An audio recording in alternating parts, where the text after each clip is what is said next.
Hello, everybody, and welcome. This Good is morning. Restream Team. Good morning. How are you today? Great. I'm great. How are you doing? Very, very good. Very happy. Very happy to be here. This is our light Ask Us Anything Q&A session with Restream Team. Primarily, we want to talk about Restream Studio today and show you a few things you can do with browser-based virtual studio that allows you to create beautiful live streams and send them everywhere, all over the internet, on every social platform you can think of. We do have a couple of small updates, mostly related to studio, but also related to streaming on X. So if you are watching us on X, there's something very cool coming that we will be kind of like early teasing, pre-announcing, and slightly testing today as well. And mostly this is going to be your questions. So it's a very kind of open discussion, open conversation. We'll be sharing a few news that we've seen online related to creators and live streaming. So very exciting. We did start a little poll in YouTube. So if you're watching us on YouTube, we invite you to let us know if you are typically streaming using something like Restream Studio or specifically Restream Studio, so from your browser, or if you're using encoders like OBS or maybe something else. Maybe you go live from mobile or directly on the platforms. But we are also going to show you, a few updates in Studio. And I can see that people are already checking in. So let us know where you're watching from as well. And if you are watching us on YouTube, make sure to engage with that poll. Let us know how you stream. And if you are not yet a subscriber to Restream channel, please make sure to hit that subscribe button. It really helps us to see how it grows. This is one of our core metrics. We put a lot of love into the show, and seeing more subscribers is the best way for us to understand that this is useful for you. So let us know what is going on. And it's already in the poll, but if you're watching on a different channel, you can also let us know in the chat if you're using Restream Studio, encoder like OBS, or if there's anything else that you're using to create your live streams. We would like to understand that, because depending on how many Restream Studio creators we have here, or browser-based creators versus encoder creators, we will go deeper into Restream Studio updates, or we'll give you more general overview of what Restream Studio is, how it works, and what you can do with it.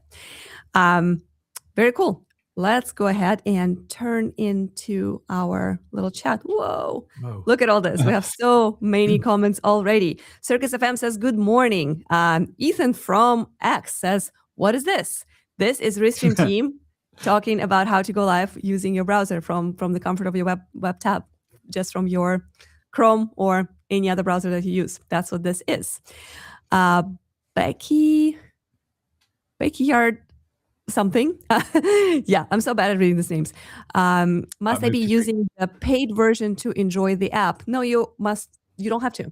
There's a free version of the app. You can use Restream for free. There are a lot of benefits that come with paid versions, but of course, it really depends on what you're trying to achieve. If you're just trying to go live on multiple channels and you don't want to download anything and have a whole crew of people helping you produce, Restream Studio is the best way to start streaming. Which is what we're doing right now. What we're doing right now. We're literally just logged in, using our Chrome browsers. I'm assuming you're using Chrome. Yeah. And we're now live in the studio. This is all happening inside our web browser. It's fantastic. A backyard AFC, I'd say. Yeah, backyard AFC. Awesome.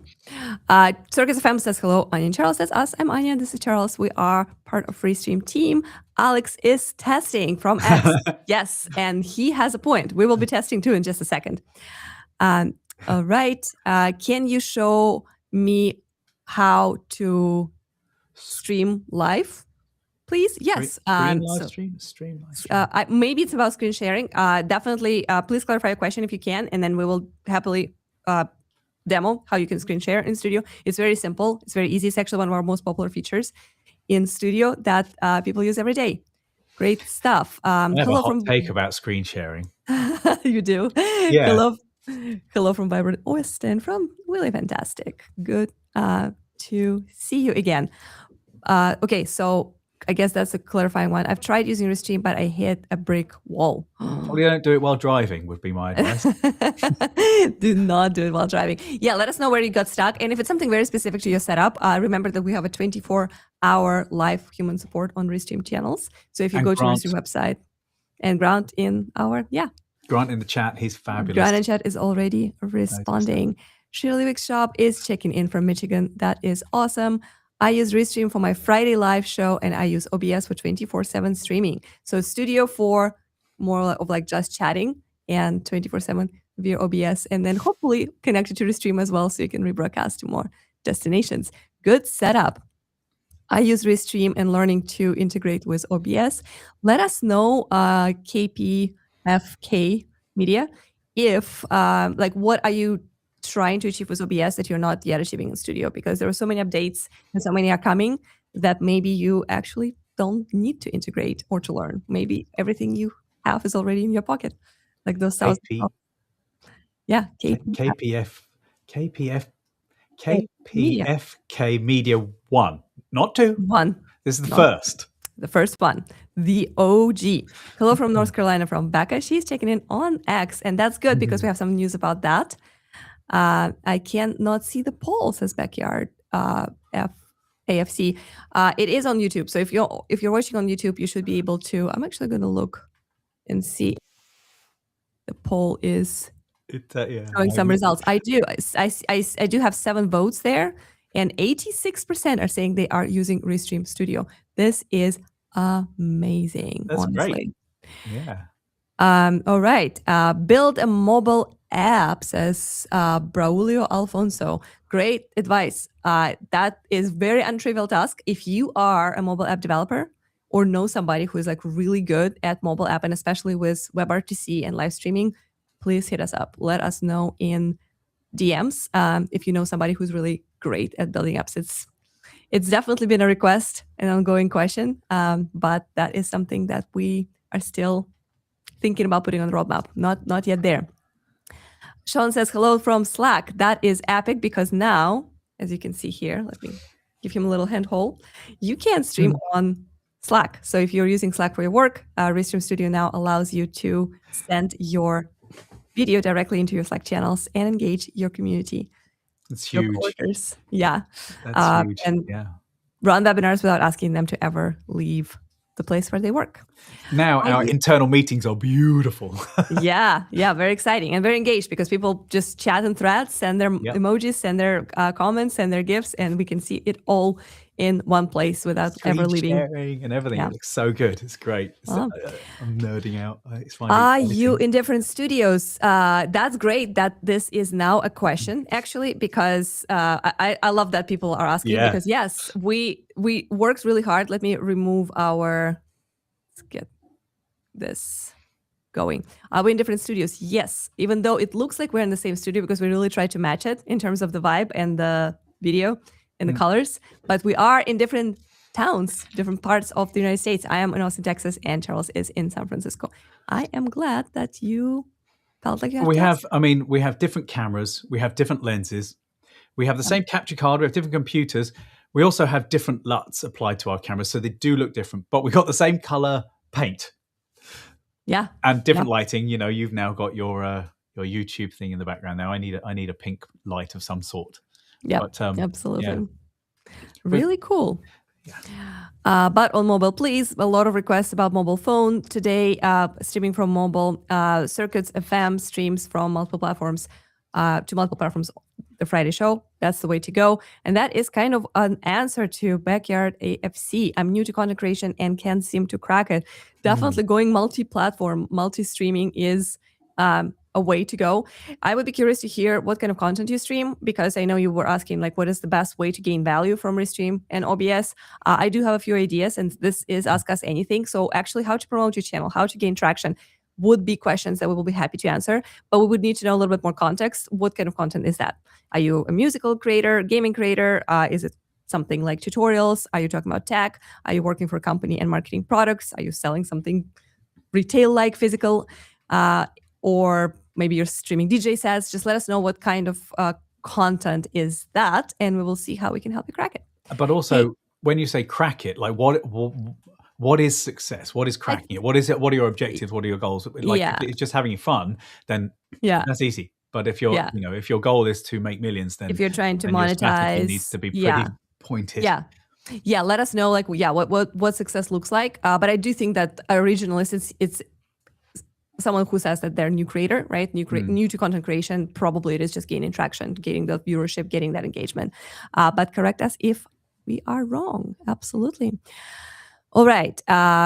we're just going to keep taking the questions since you guys are here, and we're primarily here for you. And after that, we'll do a few of our announcements and our topics. I need to be able to take streaming audio and add a repeating 1-minute video over the podcast. I think I have to do this with OBS, but I would like to do it with Restream. So let me try to envision that. Like, I believe that this is basically kind of like a little sponsor segment or like promo reel, like something like that you're trying to add. And that would be audio only? I would say think about one of those lo-fi YouTube channels where you've got a loop of the girl at the window with the cat on the desk and the writing. Oh, okay. Yeah. Okay. So in that case, always on. Mm-hmm. Yeah, in that case, you could just have a video playing in Restream, just loops, which is very easy to do. Full screen that, and then you just have your live audio, or you could use an audio track, which you can, of course, upload MP4s, AIFs, and WAV files, etc., MP3s. But you could have your live audio going through. Yeah, that's you could do that in both the studio or OBS. Yeah, very easy. Good to know. The beauty of doing it through the Restream Studio is, of course, that it tends to be more solid. You're less. Yeah. The video itself would be streaming from our servers. So if you've got a hiccup on your hard drive, it's still gonna go. Does that make sense? Yeah. Yeah, absolutely. Good stuff. So a few more questions. And I see our co-producer today was helping us to hint on why some people do not see poll. If you are watching us on mobile, on YouTube vertical version, the polls do not populate there, apparently. Thanks for testing that, Becca. If you are watching us on our horizontal or landscape stream, that's where you will see that poll. So simply switch to horizontal for just a second if you want to participate in that voting. And very simple. You won't have this text over the top of me either, which those who are horizontally will see. Yeah, exactly. Particularly long questions are up to my nose. I'm underwater here. No. And Backyard AFC says that they are a football content creator. That's awesome. So that's what AFC is then. So basically, I guess commentary about sports, like football, soccer, sports commentary. Then we will definitely have some tips for you. I am going to pin this chat so we can talk about that a little bit in more detail. All right, another question from News Live SA. Now, can you go live with 2 different YouTube streams on Restream? Yes, you can. It's as simple as that. So it kind of really depends on like what you mean by this 2 different YouTube streams, right? We do allow dual format streaming, which is what we are doing right now. This was actually the conversation with Backyard AFC, that the same stream goes live in vertical and horizontal. So that's one way you can do 2 different YouTube streams using Restream. You can also connect multiple YouTube channels. This is also happening today because we're live on Restream's YouTube and my personal YouTube channel, Anya's YouTube channel. So those are 2 different channels for the same content. If you are asking if you can send 2 different types of content, like parallel or concurrent events, to either same or different YouTube channels, that is also possible, but that is our enterprise feature. This is something that you will need our custom plans for. They're a little bit more expensive because usually that is something that professional TV channels, news stations, large sports leagues are working on. So they're basically treating their YouTube as cable TV, right? And different channels on YouTube basically support different programming. If you are working for one of those organizations and you need those parallel concurrent streams, please talk to our sales team. They can also set you up with that. It is absolutely possible. So we're talking here sending the same signal to 2 different YouTube channels versus sending 2 different signals to 2 different YouTube channels. 2 different or to the same one. Or to the same one. You can actually send parallel different events. So basically you can go to YouTube and see like, okay, this is Charles's morning show. This is Anya's morning show. This is Becca's morning show. You can do that, but for that you need those all to the same technically same channel concurrently. Yeah, exactly. So if you have something more doing that in like OBS. Yeah, exactly. Absolutely. All right. Since we're talking about YouTube a lot, let's have a conversation about the recent news that YouTube shared. It was all the rage. What a segue. You're a master. What a segue. You're a master. What a segue. Well, because people keep asking about YouTube, right? And like there's so many different like tips out there, like never had issues, obviously like conversations about multi-platform content. But let's just address something that is that has been in the news, and that is starting next week, literally next time we will be going live on Wednesday, this change will already take effect. And the change is the count of your views on YouTube is going to be different. Across all formats, starting from your uploads to live streams and shorts, YouTube will now count as a view any interaction, any moment, any like second of somebody basically starting to play your video. If someone started to watch your live stream, if someone just started playing your short, that counts as a view. Versus before, I believe it required about 30 seconds of someone to stay on that tab, stay on that video, and not like scroll away in order to count as view. So this is kind of huge, because for a lot of us, we are going to see dramatic difference in how our viewership is counted, right? And this time it's going to go up, like, right? You had something to say about that, Charles, right? Like usually people complain that the algorithm changed and, oh my God, I'm losing all my views. I'm losing all my engagement. Now my shorts, my videos, my uploads do not get served. So this change is actually going to have the opposite effect. It's going to skyrocket your results and stats, whether you are streaming exclusively to YouTube or if you're streaming to many other platforms at the same time, your YouTube stats in analytics will probably go up. People are complaining about it already. Like that's what I'm saying. Like they're like, oh, it's changing. You're so trying to be TikTok, is what I've seen. Like, yeah, that actually, to be fair to YouTube, they're trying to align themselves with TikTok. Yeah, I think that's or in other shorts platforms. I think I view this as sort of fair enough, but that's not the only change though. Yeah, they're also making changes to who can earn and what the metrics that you have to hit before you can earn. And that is really interesting, because I also looked that up. And so it's kind of like at the same time, there is this shift that changes from, okay, now anything is a view, right? So everyone will get a lot more views all of a sudden.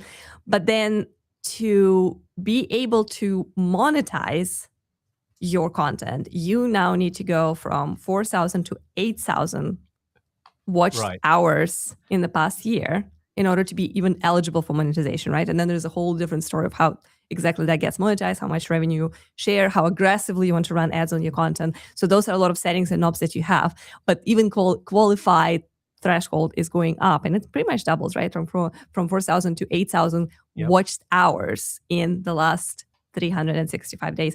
I'm actually curious how many watch hours we have on Restream. Maybe Becca can help us look it up while we're talking about this. YouTube Shorts use increased from 10 million to 20. Yeah. Yeah. So that's a lot. That's a big change. So a lot of people, like, there were so many different opinions about this topic, right? Like, so some people, I'm really curious to hear in the chat what you guys think. For those of you who go live on YouTube, like, how does that change affect you? Do you see that as a positive change because your stats are going to go up and you're going to feel, and what do you feel about new creators, right? Like, do you feel like they will be more encouraged by seeing this really great numbers? Like, oh, basically every impression now counts as a view, and they actually see how many people had any kind of interaction with their content. But then there's obviously a big difference between someone who looked at your content for 2 seconds and 3 minutes, right? Like, it's a very different level of engagement. So would you expect like more metrics there? Like, how do you guys feel about it? Basically, that is the question. It does feel like the numbers just, the numbers got easier, not necessarily more real. Like, are they genuine views? My view on this is that, when you're driving down the street and you'll see a billboard flash past your eyes, it doesn't mean you haven't looked at it, but it doesn't mean it's not, it hasn't gone in. Doesn't mean you haven't taken in that brand and absorbed that in some way, whether consciously or subconsciously. So a creator spinning past you, you have, whether you know it or not, sort of logged them. The next time you see them, you might hang around a bit longer due to familiarity. Like, brand recognition happens with the human face too. So I don't really see a problem with this changing, but I think it will definitely. There's going to be ripples whilst people sort of figure out, what these numbers mean, how they affect their earnings, and how their brand partnerships view these figures as well. Yeah, 100%.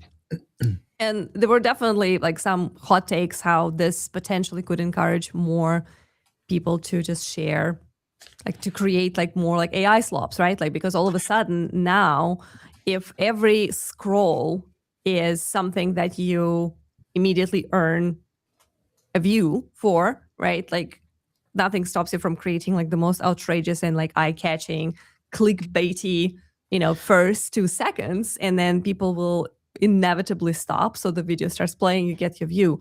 Earlier in the year, they were talking about changes. We had some changes to the algorithm that was meant to combat this very thing, where originality is going to be rewarded over quantity, and the AI slop is meant to be going away. Like Google's actual algorithm, their sort of SEO search engine algorithms are changing too, in order to try and circumnavigate AI content. Am I wrong? I'm pretty sure I read that.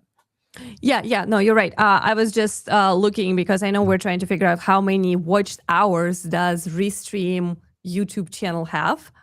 We need to actually get to our analytics, and we can't do it because we're here talking to you. But our awesome co-producer Becca already got it covered. This is actually very crazy. So this is how many watched hours. So like eyeballs multiplied by hours, right? Like how many people cumulatively, like, so it's watched minutes that become hours in the last 365 days, in the last year to date, like from today to exactly the same day in 2025. I am impressed by the number. Actually, it's very interesting. So the minimum to qualify to get any kind of monetization on YouTube used to be 4,000. That was the lifetime. Okay, never mind. We did a year. So the minimum to qualify for monetization on YouTube, you need now 8,000, right? Like, so we went from 4,000 watched hours in a year to 8,000 watched hours in a year. And on Restream, apparently it is 542,000. So apparently we qualify, but we're obviously, big company that's been around for over 10 years. So for new creators, that's a lot harder to achieve. But honestly, consistency pays. We made a commitment last year to go live every single Wednesday, every single week. And this are our numbers, and they keep growing. So yeah, but it is a harder barrier to clear at this point. I 100% agree with that. But yeah, just like you said, Charles, okay, so this is a question from Circuits FM. Is it still 4,000 until the end of January? That is when the changes, when it changes over. Yes, that's correct. So the change has been announced this year, but it will not take effect until the end of this year. So only creators starting from January 2027 will have to clear that benchmark in order to be able to monetize. Thanks for clarification, Circuits. Always good. But the views changes happens on like the 24th of this month. So that sort of gives you a window to build up to that point. So if you start now, you're kind of like, you got that little, it's like a little boost. Yes, absolutely. It's literally exactly that. And that is a very nice segue to the conversation about a different platform. So we talked about how the reason why YouTube, which we don't know that for sure. We actually do want to talk to somebody from our YouTube partner team and see if they would be interested in maybe interviewing with us and like talking a little bit through that decision process and like how all of this plays into the strategy of supporting creators and making everybody win. But one of the theories or speculations or rumors is that because YouTube wants to have parity with other platforms, right? Like, so because when you go live on X, for example, randomly, you get like this crazy numbers in your stats. I know where you're going with this. I know where you're going with this. We're going right there. You get a lot of views because every in the house. every impression becomes a view. So YouTube is trying to match that, and of course, it's similar to vertical platforms, as you mentioned, Charles. TikToks and Instagram provide you with tons of impressions. So YouTube is trying to make sure that when you're streaming to X and YouTube, for example, you're comparing apples to apples when you're looking at your views stats. But of course, views is not everything. There's also engagement. And the exciting thing that we are literally testing right now, so if you're watching us on X, let's test this together, is that we now support replies back to X from Restream chat. Before, you used to be able to send us messages from X. We were able to see and actually display them on the screen. Let me find one example from X. There's so many. YouTube comments here, but here we go. Circus FM is actually watching us on both. So we were able to see those messages. We were able to display them on the screen and, of course, respond to them with our voice. Now I can type back something like, "Hi from Anya." You're typing? That's I am typing for now. Physically typing. I'm going to type. I'm going to physically type this one. Sorry. Segue alert. Segue is coming. And this message is now sending to all platforms that we have connected, including X. So if you're watching us on X, let us know if you can see it, because I actually cannot necessarily check it. I see that Restream chat is showing me a little green tick mark saying you're all good. It's been sent on X. And yes, Becca is saying, yep, I can see it. So this is a big unlock. Why? Because here we go. It says that it got delivered to all of those channels, including our internal Slack. This is a big unlock because it allows me to do things like this. For example, I can send a link. Someone asked us if we are on Instagram, right? And I am going to grab our Restream Instagram link and send it to you. So on every single platform, you guys are able to find us on Insta. Sorry, I should have prepared for that better. And it keeps sending me just Instagram.com. I don't know why it's this so hard to get the actual channel profile. Sorry, I'm a little distracted with one of my kids running around behind me. No worries. That's like classic pre-pandemic. So see, now you can send this kind of links.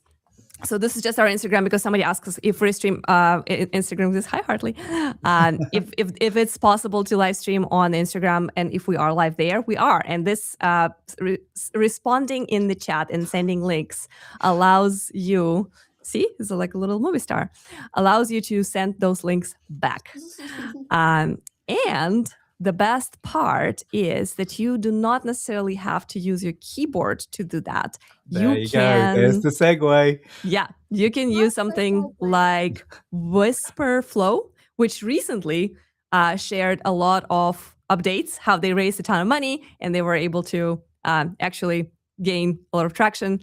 Super interesting tool. I got really excited about testing it. So I immediately uploaded it, downloaded it to my computer and on my phone. And I've been like playing with it all day yesterday. So for those who are thinking, okay, so yes, it's massive benefit to be able to send the links directly to the chat on all your platforms, including X. It is massive benefit to be able to send a link and say, hey, visit our site, check our pricing page. Go to the page where you can subscribe or buy my product. So QR codes are great if you're watching on big TV, but if you're watching on mobile, of course, a link in the chat is an unlock. And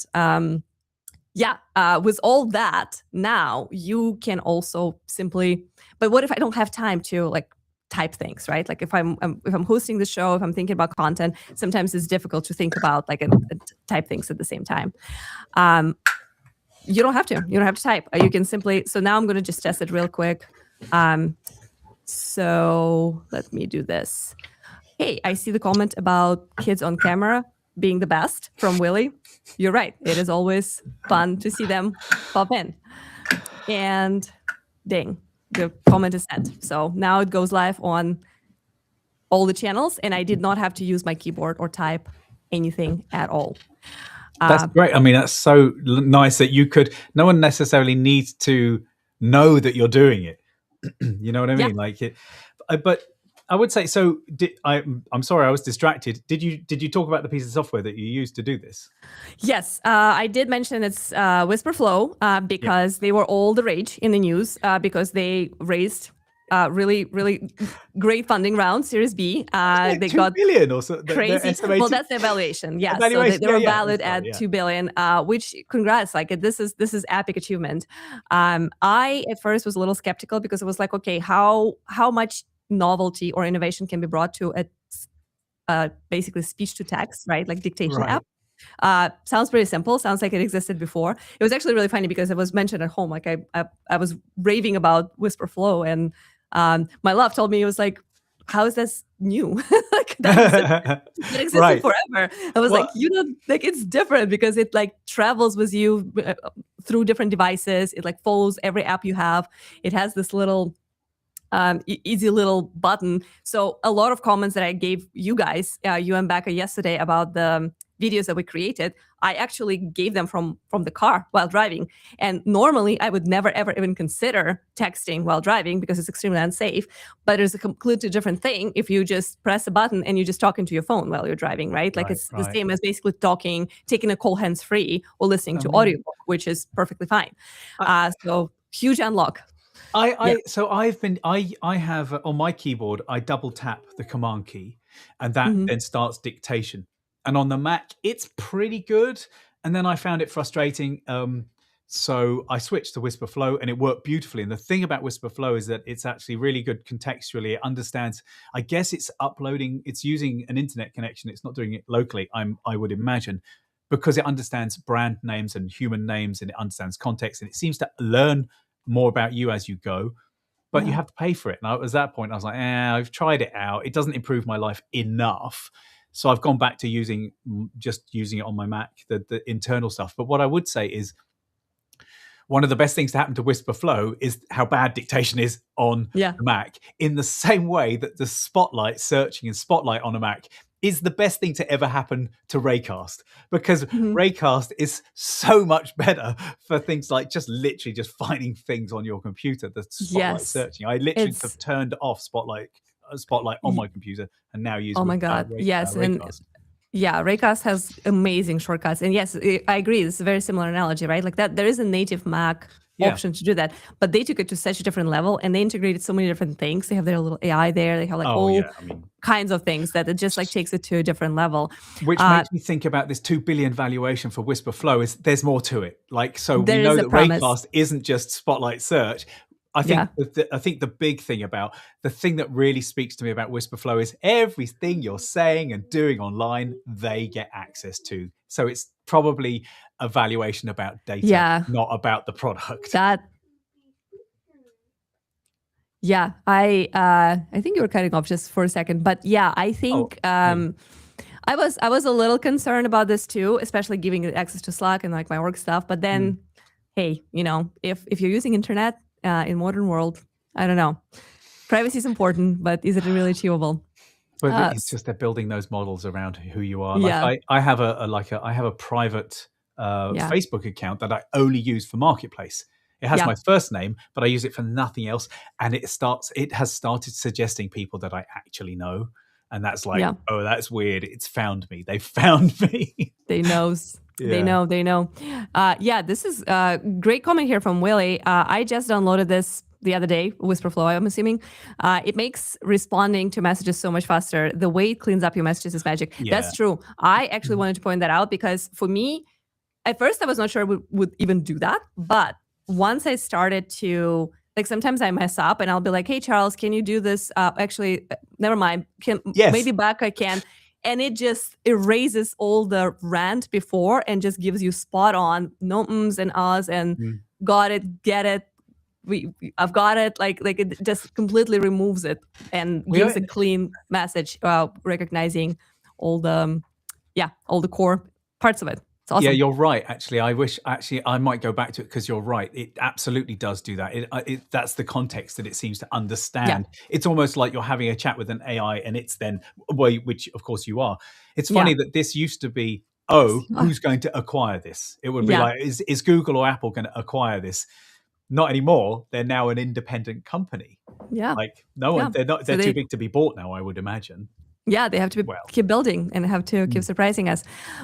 So to sum this up, we have the ability to respond to comments from X, not only to receive them, but also to respond to them. You can send links. So people who you want to land on your page, on your shop, on your subscription, anywhere you want them to go can now be sent in the chat, in addition to showing QR codes and just voicing and encouraging people to go to Restream.io, for example, right? Like you can actually send a link that they can click from mobile. And on top of that, if you are using dictation apps like Whisper, which are all the rage in the news right now, you can actually dictate those back. And while you are streaming, you can also respond in comments with text that you never typed because you don't need a keyboard anymore. Good stuff. There was a question about editing, and this is wonderful and epic because that is yet another wonderful segue to our conversation about editing scenes. What about those of us who only record locally for clients and do not go live, but edit later? There are two things that you should know. One is Restream supports local recordings. It's a great feature that allows you to record locally yourself and your clients, even if they're remote, even if they're joining from far away. For example, if you are working in Austin, Texas, and your customers are in London, they can still join your podcast studio, your virtual Restream studio space. You can then initiate local recordings, which means that all the videos, screen shares, replays, everything they do and everything you do will be recorded locally on the original device. So if I'm sharing my screen, there will be a recording of my screen locally and a recording of my video and audio locally. Then you can download those clean files that completely don't depend on the quality of your internet connection or your guest's internet connection. And then you can edit them into podcasts, videos, uploads, anything else that maybe even audio only, anything else you're using them for. So local recordings is the feature you want. It does not necessarily require you to go live. You can simply go into record mode only. So you never connect any channels. It never goes public. You simply record in our web browser studio, and then you can take those files and edit. Charles loves raving about this feature, so I'll let you do your little spiel, and then we'll get into how editing scenes could look if you are, if you want to edit the run of your show. I wanted to clarify just what the recording is. So so your video camera is streaming up into the studio, and then that stream gets put together in our system, or in Chrome or whatever, and then it gets broadcast to all your platforms. And so those individual streams do get recorded individually in the cloud, right? So what is going into the studio gets recorded in the cloud and saved, as does the main output. Local recordings, what it's doing is, before that goes up to the cloud, it's being recorded on your computer and then uploaded. So it's the raw output of your camera being recorded locally and uploaded simultaneously. So while it is recording locally, it's not saving on your computer permanently, only temporarily. So when you hit stop, those files have already started uploading in the background. So you get two recordings effectively. You get the cloud recording, which is what the studio was seeing, and you get the local recording, which is the direct output of your camera. And it's been transcoded into a slightly different flavor of video. It's not what the camera would record internally. So you wouldn't get a huge, H.264. It uploads as a WebMV or something. I can't actually, off the top of my head. I can't. Yeah, WebM. So then what happens is you hit export effectively, and what it will do is it transcodes everything in the background. It puts it all together. It creates an XML file that you can bring into your system. So all you do is you download one zip file, and it has in there all the screen recordings, every camera, all the audio, and then it pulls it in as an XML in and creates a sequence in your editor. So when you open it up, you've got all the tracks, everything in sync. Now, what I personally do is pull the cloud recording, the main recording of the studio in as well, so I can cut between what was recorded in the studio. And because of the nature of video, sometimes there's a little bit of drift that needs to be something over an hour long because of the way that online video works. Sometimes there's some drift.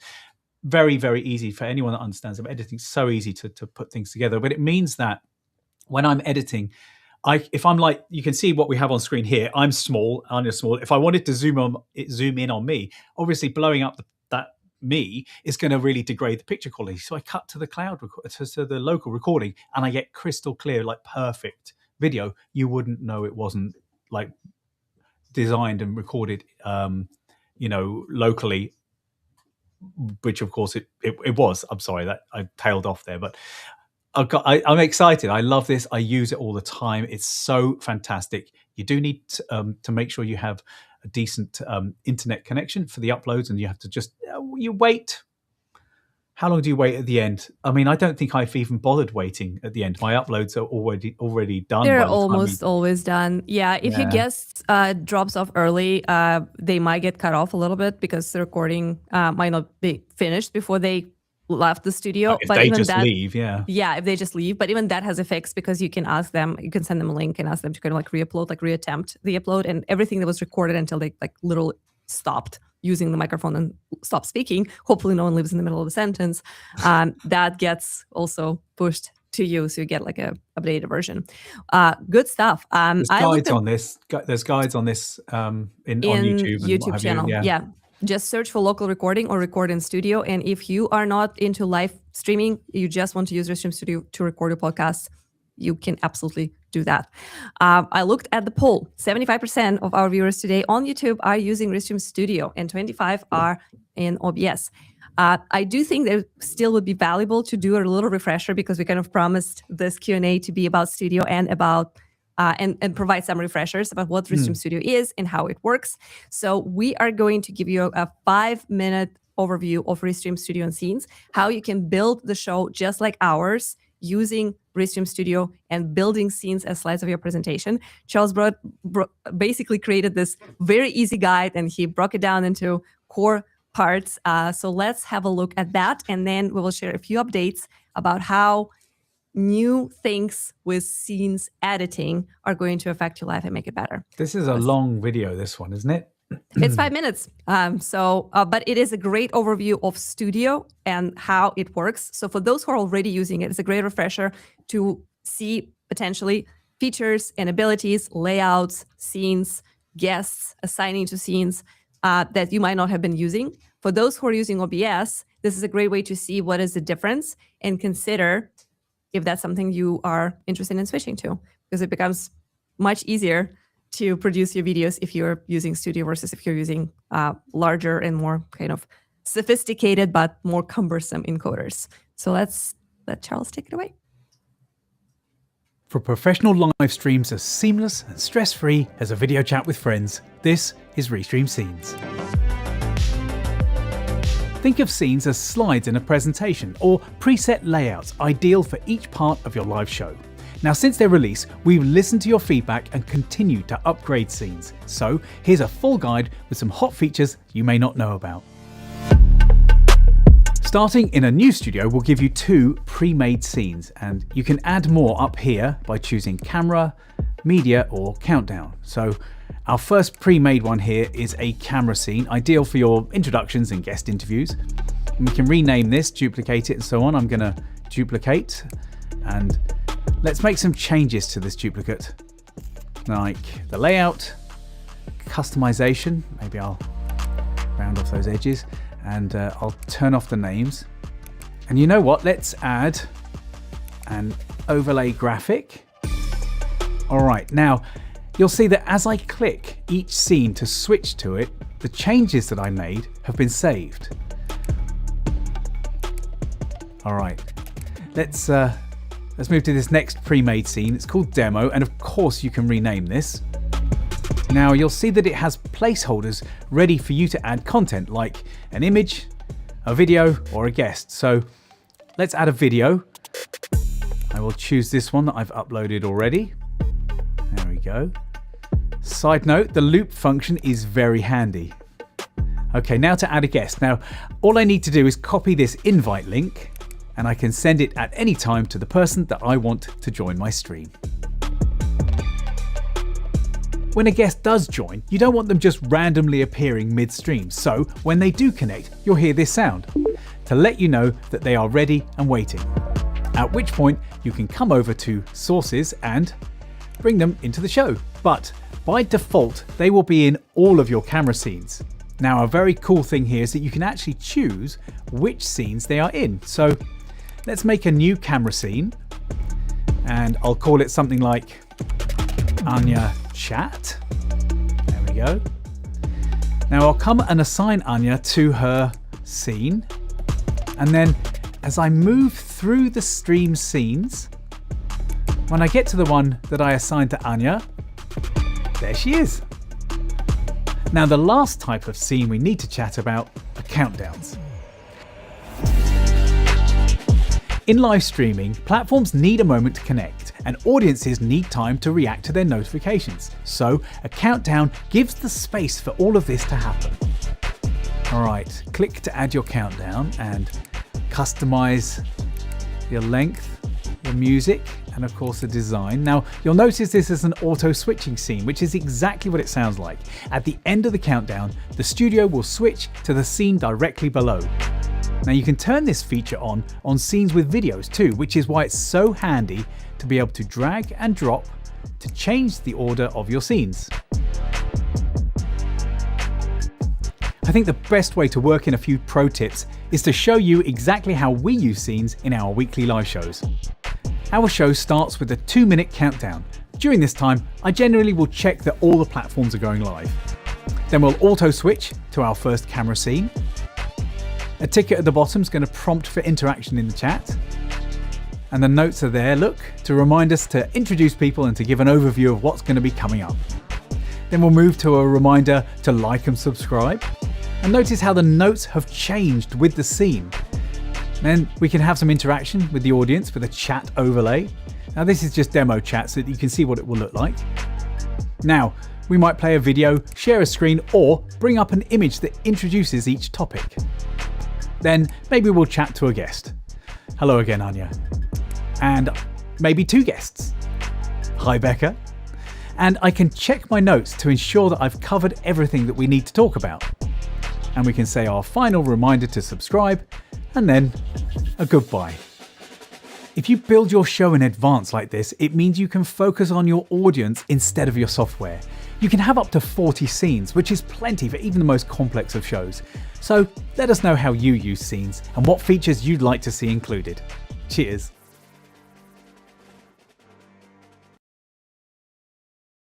All right, let's unmute ourselves. So that was a really good overview of what you can do with scenes, because a lot of times people who are new to Restream come and they ask like, okay, so how do you produce this? Like, where does it all start? And we like to make this analogy that this is just like a video chat with your friends. It's similar to Google Meet, right? Like you basically just join, you have your video, your guests and co-hosts have their own little video box. And then from there, you can just start talking and creating your content. But there's so much more to it. You can definitely build like very elaborate flows, and scenes allow you to do exactly that. I like to think about them as slides of your presentation. Each scene is dedicated to a specific topic, specific goal, specific piece of content. Maybe it's welcome, maybe it's a countdown, maybe it's a video that you're going to show that explains how scenes work, like we just did. And because they are all preset, like right now we're running probably very close to all 40 scenes, because I also love to have those backup scenes in the end. Yes. Like when someone asked about recording locally, I was able to go back to that PS postscriptum, or like, backup scene, and be like, yeah, it's already here. We have a little image and we're ready to illustrate our points with those specific preset slides. And sometimes internally we even refer to them as slides. Like, hey, did you add the slide to the show, which means the scene. So we definitely encourage you to give it a try. It is perfect for both going live, creating very elaborate pre-made content that features presentations, screen shares, live demos, images, videos of any kind of format, shorts and horizontal landscape videos. But it also works great with simple just chatting, when the only scene is basically the 2 people who are talking, and then you simply overlay chat or highlight comments as we were doing earlier today. So give it a try. Yeah. Yesterday, was it yesterday or maybe the day before, you, Becca, and I were in studio and we were testing something, we were recording something, and then Becca, you had to go. I'm saying Becca, she's co-producer in the background, you can hear us. And then Anya, you and I were just like chatting. It was just like a video call. We just sort of ended up just having a whole conversation in the studio. So I think that speaks to how comfortable, how easy it is to. And how it just does feel like you said, it feels like a Google Meet. It just feels like a Zoom. Exactly. It feels like exactly. Else. But then you have that layer of like these professional level, professional grade graphics and and options, overlays, anything, all the media that you can add, and also the video quality. Think about it. Google Meets is actually decent. It's very good. Some other platforms are known for having not the best video quality for webinars and video chats. And this is why Restream created, and we're actively working on like a full-blown webinar mode that we will be announcing very soon, that allows you to use the power of Studio, the quality of video that you can achieve with Studio, as well as graphics and production tools that are really sophisticated, yet very simple for anyone to learn, in order to run those internal calls and internal webinars. So for people who are asking, can I use this if I'm not necessarily going live, but I'm just using it to record and edit later? The answer is yes, absolutely yes. you can. Something And that's integral to keeping that chat flowing is how simple it is to use the technology. I don't know if I made it clear, but I feel like the technology disappears into the background so that you and I can just connect. We don't need to think about it. And for instance, I can hit I mute myself. So simple. It's so simple that I don't have to really think about that too much. It's just like driving stick. You don't really think about it, and I love that. Once you know how, absolutely. Right. So one of the requests for people who were more sophisticated with scenes, who are using them a lot, who are using co-producers behind the scenes, was to be able to edit those scenes without necessarily showing the edits on the go. Just like earlier, we were showing how you could add, basically in Charles's guide, he was showing how he's building scenes, right? Most of that work for most of us happens before we hit the go live button. So you are creating those scenes, you're adding that media, you're making sure the flow works well, and you are ready to go. However, this is live streaming. And I see this comment from Circuits FM, and I definitely want to highlight it. Sometimes chat is the integral part of my Friday show. Sometimes it just takes over. And the same happens with content. Sometimes certain news, sometimes certain pieces of content just simply need to be added on the fly because the conversation went there, because the chat took it there, because something new just happened and you have to react to it dynamically. So for that, we created the opportunity to edit scenes off air.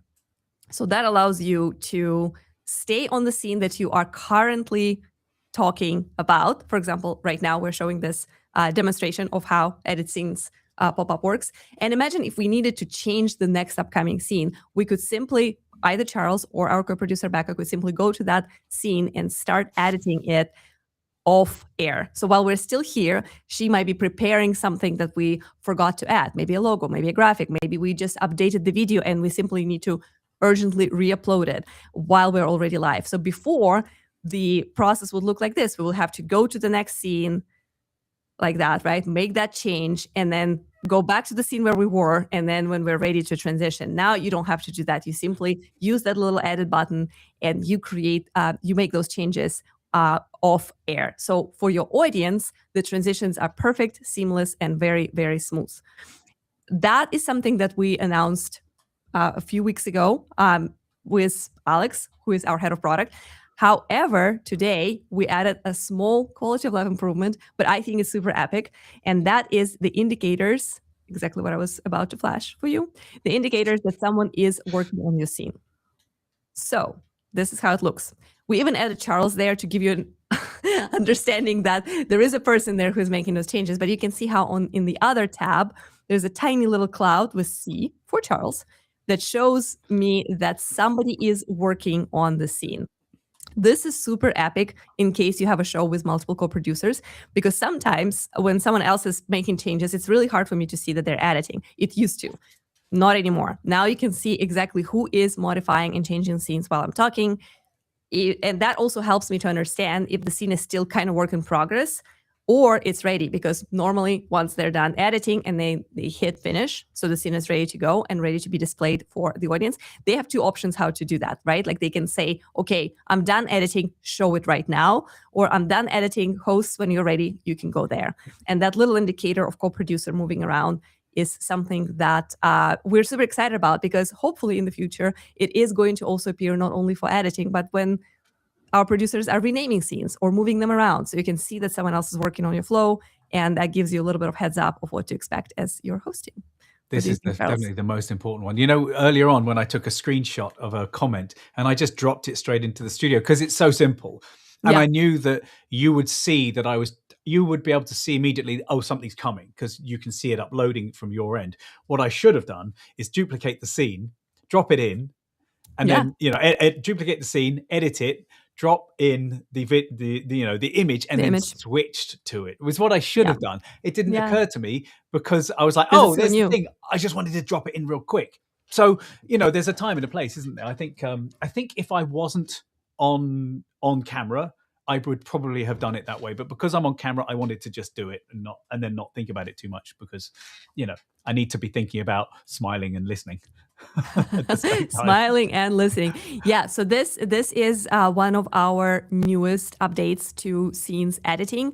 There's a lot more to come, but that is what unlocks professional co-production. And that is something that people were asking for. So this is definitely extremely highly voted on our ideas at Restream.io, which also happens to be a place for you to share your feature requests, your feedback, and upvote things that would really be helpful and useful for your video production. There are a few questions about this from KPFK Media 1. Question number 1. So co-producer has the channel open in another computer. So most of the time, co-producers are not going to be in the same room with us, right? In our situation, we actually have people in different states. We have Charles in San Francisco, we have me here in Austin, Texas, and our co-producer today is Becca. She is based in North Carolina. So we all will enter the same draft studio, right? Like in your dashboard, in your home screen, you create a studio, you can immediately schedule it as an event or just work on building it in the draft mode. So that's where we can all connect independently from our different computers. And then when we are live, the co-producers typically either hide themselves and mute themselves and choose the function that is called hide video, keep audio. So we can actually talk to her if we wanted to, and she can hear everything that's happening, but she's muted and completely invisible for the audience. And that allows her to control those scenes. Yeah. I would say that the co-producer is just simply what we refer to internally as someone who is in the studio with us as a host, but isn't on camera. Right? Behind the scenes. They are a host, just like Anya and I are both co-hosting. We are both have the rights of a host to change things in the studio, as does Becca. But because Becca's not on camera, we tend to refer to her as a co-producer. As a co-producer. Yeah, exactly. But this is extremely helpful. A few things a co-producer can do for you and that we rely on our co-producers for include things like pin in chats. Super important if the chat is very busy. We literally do not have time to read every single comment and decide which one is the most relevant. So the co-producer typically pins them, like just creates like a little marker. So then we can go just to the pin chat section and take the questions that were already pre-screened and pre-selected. Co-producers can also update scenes. So for example, if we ask for some information, I can ask for like a link or I can ask for a image of something that, for example, if I was not smart to pre-create a bunch of scenes about local recordings, one of the Ask co-producers that could be done through private chat or through voice is like, oh, hey, Becca, could you find us that little image of local recordings so we can actually illustrate our point, since that was the question in the chat. So they can do that. Potentially, they can even move your scenes. We tend to find it easier because we, as hosts, know better when we're ready to transition to the new topic. So we control scenes ourselves. But for some high production things, if you really want to focus on your guests and on your content, your very skilled co-producer, especially if you had a lot of time to actually think on how to do that, could move the show for you and basically jump from one slide to another. Right. And there's so many other things that they can do. So co-producers are essential. They also check channels. So whenever we go live, we have our countdown timer, and we don't necessarily have the time to check if every single channel is live. The co-producer just clicks through all of them and then sends us a little thumbs up, like we're all live, we're all green everywhere. If there's any kind of issue, for example, if we're disconnecting, if I'm way louder than Charles, if someone is getting pixelated and we're not paying attention to that because we're trying to lock eyes with the camera, right, to look at the community, they will be able to give us those hints. So there's so many things that they can do for you. And to answer your second question, what level of stream of Restream allows co-producers? It is our professional plan that starts at $49 a month. That comes with one co-producer, and you can always add on seats from there. So you can buy additional seats without upgrading your plan, starting from Pro. So the Reluctant Creators is asking or is saying, I clicked on, well, look at that. This is I'm not touching. I'll let someone else drive. There you go. Was saying, like studio mode in OBS, live editing in a preview window. Exactly. That's exactly it. So I would talk about a broadcast gallery where you have, a vision mixer, and you have a row of buttons that is the preview and have a row of buttons that is live, and you choose where you want to go next. You hit the take button. It's basically a preview. So edit mode is a preview mode. So you can preview what you're about to do, and then you can go and so in that edit mode, you can choose to edit something and then go live immediately, or just hit done and then you can come to it later. So you're preparing it in advance, or you're preparing it for the next, your very next scene. I feel like we haven't shouted about this enough, because for me, this next to local recordings is huge. Like, this is the biggest thing for me. I love this so much. Editing, yeah, absolutely. Although, I think one of the reasons we haven't necessarily made so much noise about this is our dev team keeps one more thinging us and just adding more amazing we just stuff. One more. And there is and more. I know there's more. Yeah. So I don't want to finish making all of these release videos because there'll be another thing.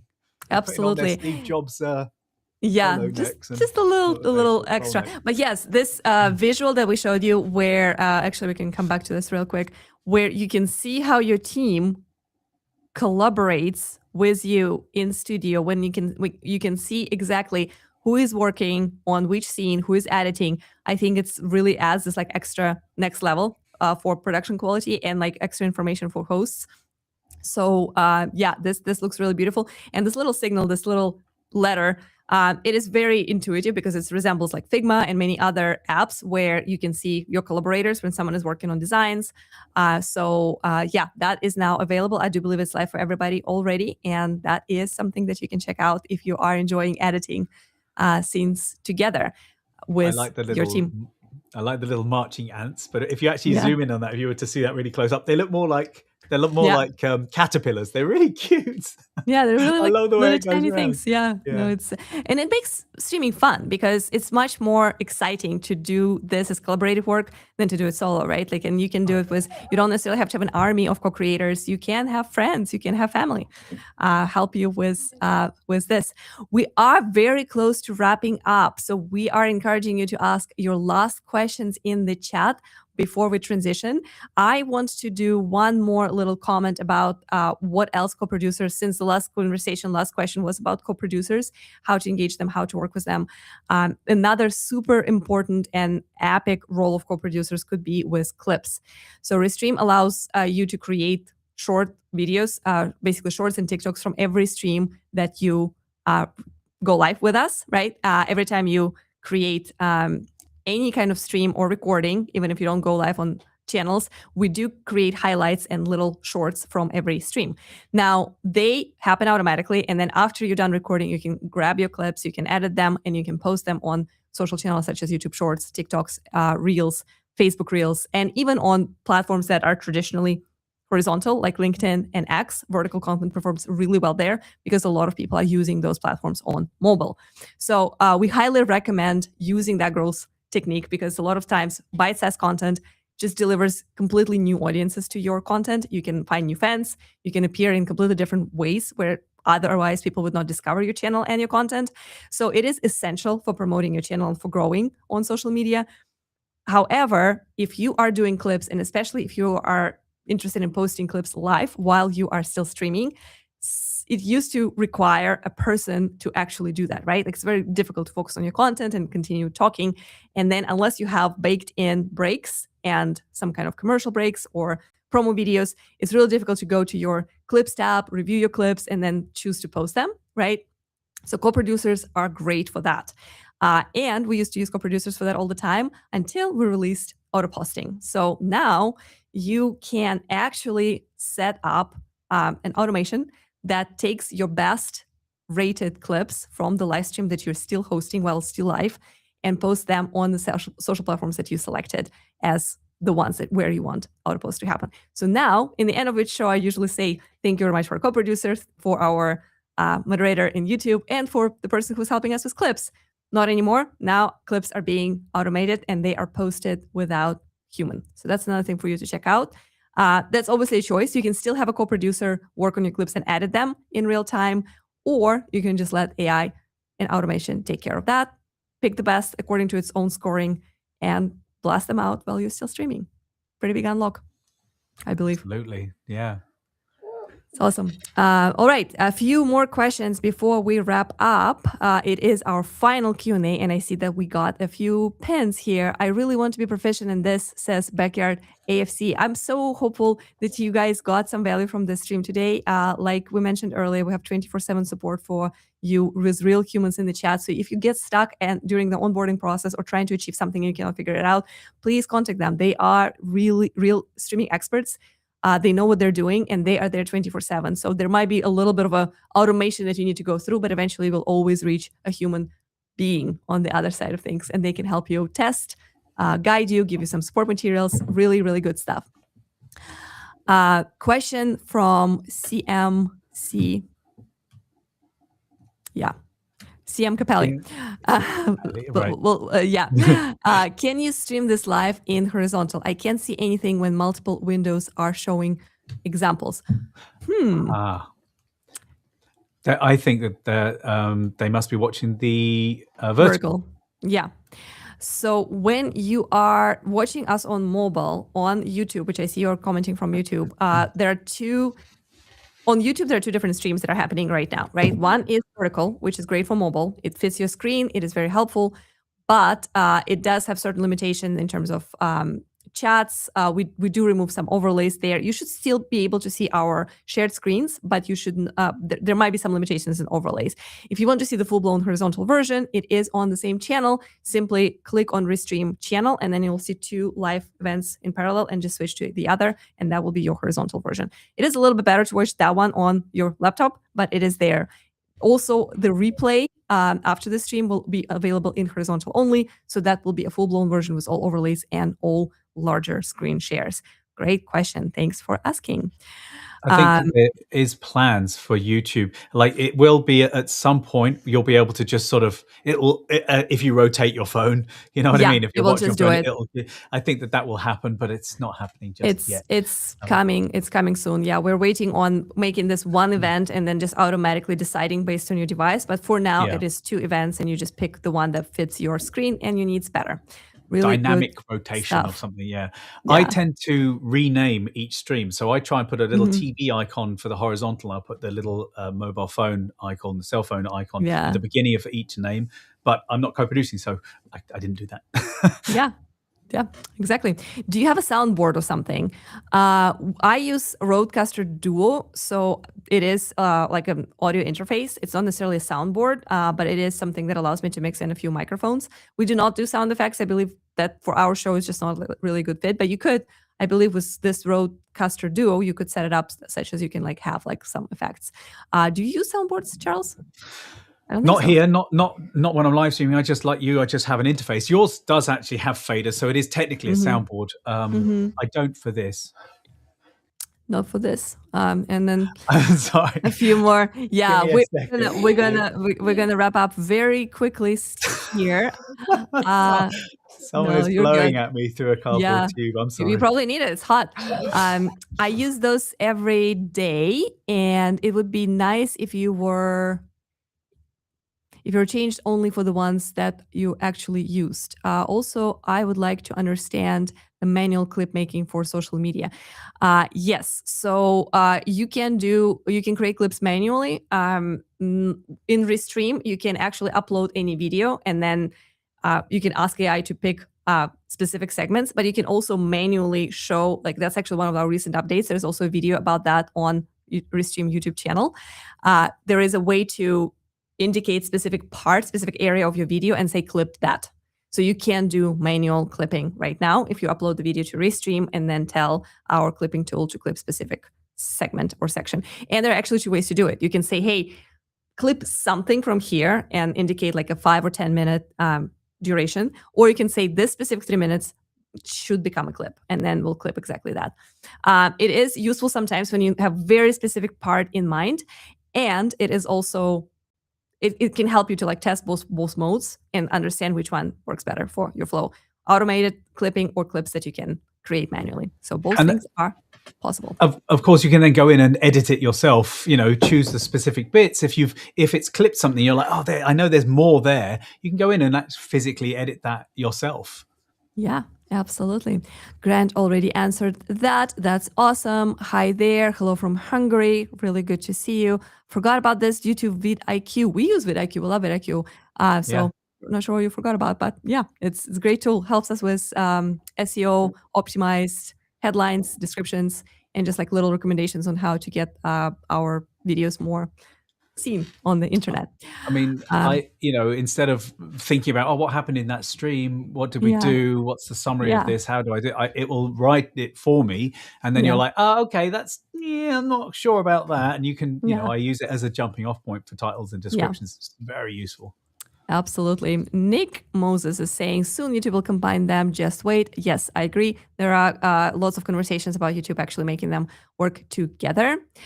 I really like the pin comments functionality for the chat. I show comments during the show so I can pin the comment and come back to it later rather than scrolling up and down the chat. This is exactly what we're using. That's Absolutely. why we love our co-producers to like pin the best comments. And that's why your comment right here was pinned and then highlighted and shown on the stream. And once you've used that comment, it darkens down slightly. It darkens down, so you don't have to remember whether I've done that one. This used to be a huge thing when I was working behind the scenes at a podcast. And I'm like, oh, where was that comment? I had to like Apple F and search for specific words. For like, it was a nightmare. So I think I can take a little bit of the credit on that feature being introduced. Because you can. Useful. You can, because at that time you were a customer and not part of the Restream team, and you requested that, and we passed it over to our studio team, and they actually made it happen. And that was something that started this long-term journey for you. It is, yeah. Yeah, and Circus FM says, which is ideal when the chat is really rolling. That's very true. When chat is super fast, your co-producer or yourself, you have time, just need to pin, and then you come back to those comments. Really, really handy. One shout out for Hartley. We love the kids. So I can love family, and good to see it. This is he's got his brother's Switch. Oh, boy. That's great. Terrible parenting. This is it's not terrible parenting. I think this is just the reality of parenting right there. And on this positive note, darkening comments was really, really helpful. So it is a great addition. It's really great to hear it. All right, we've done this. Ask us anything. So many great questions. We are about to head into our analytics and see how we did today. We will not see the skyrocket of views yet because the change on the YouTube side is only going to take effect next week. So I'm looking forward to that. It was exciting to see that X replies are working great and that editing scenes and updates for editing mode are helpful and useful. You guys find it exciting. It was great hanging out with you, and I am looking forward to next Wednesday. We do not know yet exactly what we will be talking about, but we might have someone from product team to unlock a few other additions to either our webinar mode or to our widgets. We'll see. There's always so much going on. Always so much going on. Awesome. Well, thank you so much, Charles, for braving parenting and live video production. That is huge to go live when you have a kid ready to jump in any moment. Kudos to Hartley for being awesome co-star and co-host today. Thank you thank you very much to Becca for her help with co-producing this show. She was excellent finding everything and pinning our chats. Grant was our moderator, and he answered a lot of questions on YouTube, which is amazing. We don't have a clipper today because it is out of posting, but thank you to all folks on the clipping team for creating this amazing growth hacking opportunity and making our clips better and better every day. If you have not tried clips, try them. If you have any questions about clips, reach out to our 24/7 support. Folks can give you a trial and let you walk through this. And this is a wrap. I would like to, anything else? Any last comments for you? That? We haven't done that in a while. Yeah, I know, because it's all different now. Okay, ready? 1, 2, 3. Oh. Are you like, how did you make that noise? I don't know, behind the scenes. Oh, this is going somewhere. All right, everyone. Cheers. Let's see if I get hearts. I should. How come I don't get hearts?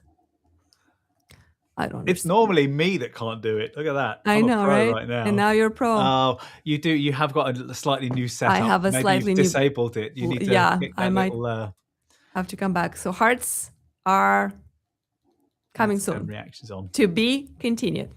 Cheers.